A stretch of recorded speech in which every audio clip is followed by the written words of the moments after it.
The world is big, perhaps too big. There are many parts unknown. But let's go back to where it began. Let's revisit the start of Momin's journey, when Ainswill was still an unknown name. Back then, whispers traveled across the plains and up the mountains. They passed through little villages and bustling cities, through mercenary camps and adventurers' guilds. It was a story that changed with each telling, but the core remained. It told the tale of a mysterious dark mage named Momin, whose very presence was enough to make even seasoned warriors tremble. Some said he was the herald of some great evil, others that he was a hero come to save the world. But none knew the truth. None except those who had seen him in action could understand the depths of his power or the complexity of his goals. The name Ainswill had yet to make its presence felt beyond the quiet confines of Carn village. Yet the legends surrounding Momin were already taking shape. And so it was that the name of a legendary mage echoed through the land without any living soul knowing who he really was.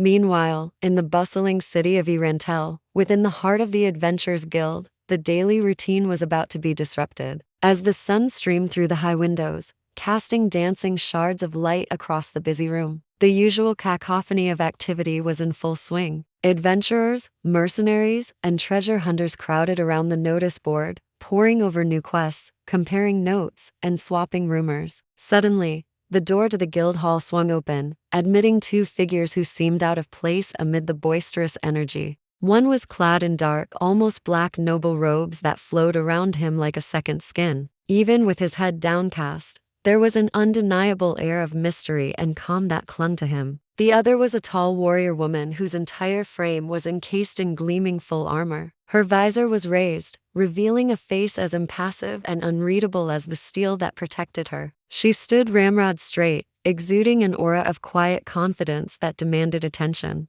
Both figures moved with an assured grace, their steps silent and purposeful, as if accustomed to drawing eyes and whispers wherever they went. "Hello there," Ains greeted, his tone laced with a touch of amusement. "We are here to discuss the matter of our reputations among the local adventurers. I am Momin and this is my battle maid, Nabe." While Ains was ready to blend into the shadows, striking fear into the hearts of his enemies from afar, Nabe preferred a more direct approach. Her imposing stature and heavy armor were designed not just to intimidate, but to dominate the battlefield. When she spoke, her voice was a low, resonant boom that echoed with power. "Momin," she said, her gaze fixed on the guildmaster, "I would like you to tell me what sort of adventuring parties we should aim to be compared to."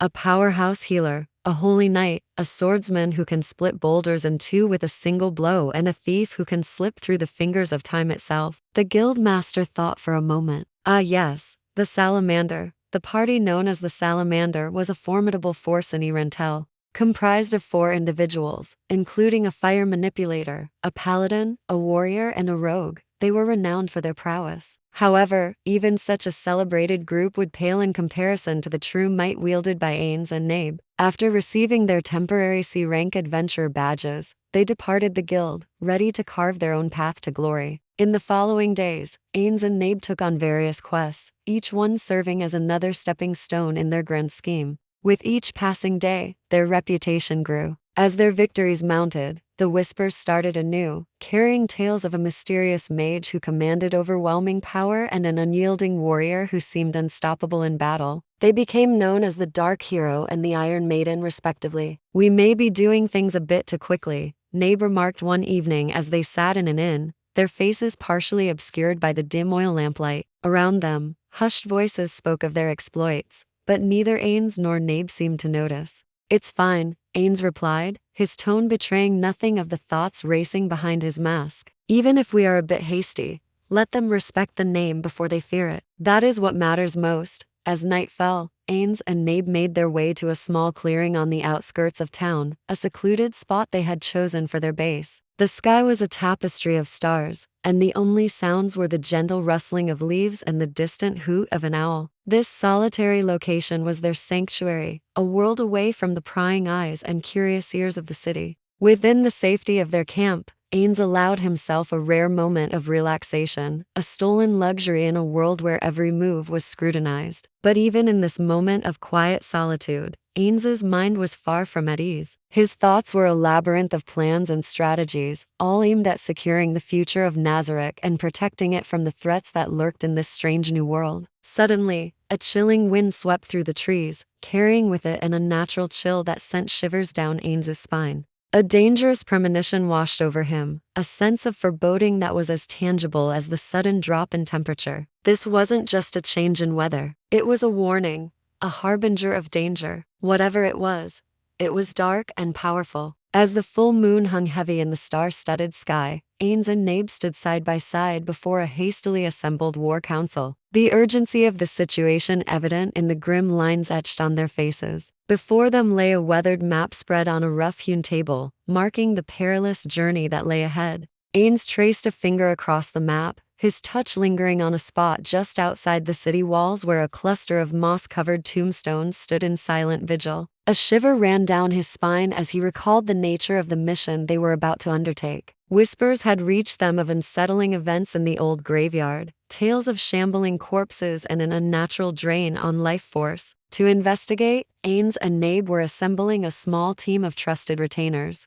When the call came, Sebus and Aura were already at the ready, their loyalty and combat prowess making them invaluable assets in times of peril. Cositus, with his stoic nature and overwhelming strength, was also summoned, his presence a reassuring anchor in the gathering gloom. As the final preparations were made, Ains turned to his companions, his masked face a study in grim determination. "Whatever awaits us," he began, his voice echoing with power, "we must ensure the safety of the city and uncover the source of this disturbance. Our duty is clear." With that, the small band of elite warriors and mages set out into the night, their cloaks billowing in the eerie moonlight, their footsteps muffled by the soft earth. The old graveyard loomed ahead, shrouded in an oppressive silence that was more unnerving than any scream or growl. Ains led the way, his senses alert, while Nabe brought up the rear, her gaze sweeping the shadows for any sign of movement. As they ventured deeper into the maze of crumbling headstones, the air grew heavy, laden with the stench of decay and the whisper of forgotten souls.